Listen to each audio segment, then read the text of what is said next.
So where are we again? Alan asked as he stared down the massive metal door.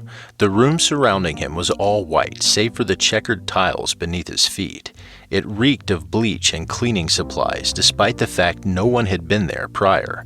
He glanced over to his left to find that Rex was too enveloped in his work.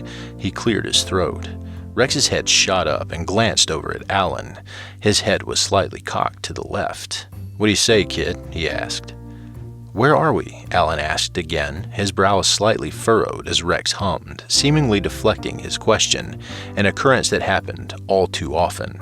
Alan was ready to walk away to ask another when the pen clicked and Rex stopped. 055 cell. Don't you remember why you're here? Rex asked in an all too earnest tone. Alan stepped back, weary of him. 055. "Yeah, you remember why you're here?" he muttered. The pen clicked again. Rex's eyes met Alan's, the cold blue piercing his soul. "No, what even is it?" Rex scribbled something on the page and shrugged. "No one knows. It's why we're here today." Alan weakly nodded and glanced toward the door. "What do you mean by it's why we're here today?" "We can never learn what 055 is. We can only learn what it isn't, right? So we send people in there so that we can eliminate our options as to what it is." He smiled at the last bit and took a seat in a folding chair. "Wait, why don't we just send in D-Class? Could that thing be dangerous? Didn't kill the first person that went in. Anyways, what if it was, let's say, an explode the whole Foundation button? They'd hit that in a heartbeat." At the last word, he clicked his pen again. Silence fell on the room, and Alan swallowed to keep his mouth from going more dry than it already was. "Are you going to go in?" I guess, Alan said, turning back to Rex. "Great. Now, before you go in, I have a question for you to remember. Got it?" Rex asked, his tone now serious. Alan nodded. "Good. It's a simple question. Is it living?" Alan nodded, repeating the question to himself. Rex gave a thumbs up and pointed toward the door. "Best go in, kid. We don't have all day."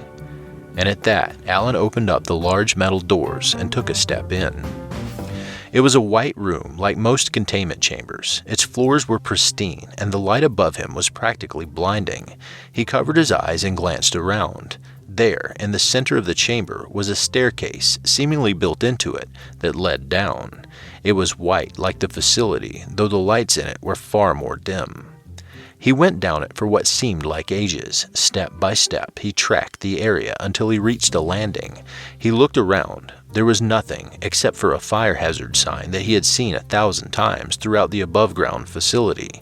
He gulped and began to turn the corner when he found himself stumbling backwards in horror. Though it was quickly replaced with relief, as all that was there was a single horse staring back at him. He chuckled and glanced past it. There was nothing behind it. Strange. He shrugged his shoulders and turned around. It was the least weird thing to happen at this place, he supposed. He walked up the staircase again, his memories of the event already fading. He covered his eyes as he approached the entrance to the stairs. He walked out and was met with a metal door. He looked around the room again. Weird. Maybe it was a spatial anomaly at play. It wouldn't be his first time getting caught in one.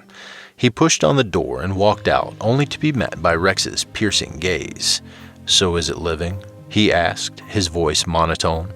"Is what living?" Alan asked. His hand went up to his neck, scratching slightly. 055, Rex replied. "What's that?" "The chamber you just went in," Rex said, slightly annoyed. "Oh, the anomaly in there?" Alan asked, pointing to the door behind him. "Yes, that. Is it living?" "Nay." Rex sighed and scribbled something down before motioning for Alan to follow him down the facility's winding halls. If you like this podcast, subscribe and share it with the community. You can find it on iTunes, Spotify, and Google Podcasts under Kelsey Narrates. You can listen early, get episode updates, exclusive access to podcast production logs, and other behind-the-scenes content for as little as $3 a month through patreon.com/Kelsey Narrates. Credit to the original author, Rex Atlas.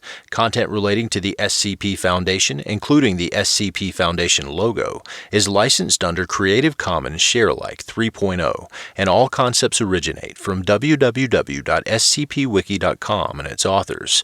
This recording, being derived from this content, is hereby also released under Creative Commons Sharealike 3.0.